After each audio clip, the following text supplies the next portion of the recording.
Kidney stone ହେଉଛି ସବୁଠୁ ବେଶୀ ମେଡିକାଲର जो वेदनादायक रोग भितर गोटे।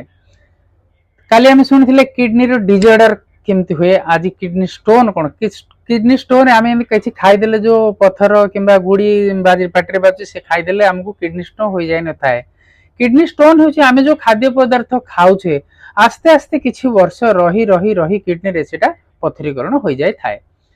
साधारणतः आम कम पानी पीवा किंबा बेसी लुण सल्ट सल्ट प्रोडक्ट खाइबा एवं जो मानकर मोटापा ओबेसिटी एवं अन्य मानकर किसी खाद्य पदार्थर जो हैबिट खाइबार से किडनी स्टोन हो जाए थाए।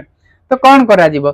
सॉल्यूशन होची आपण प्रचुर परिमाण रे पानी पीबे, मिनिमम 3-4 लीटर पानी पीबे एवं सल्ट सल्ट प्रोडक्ट कमेबे खाइबारे एवं थरे यदि किडनी स्टोन हला आउ थरे होबार चांसेस बेसी थाए, सेति ध्यान देबा को पड़िबो।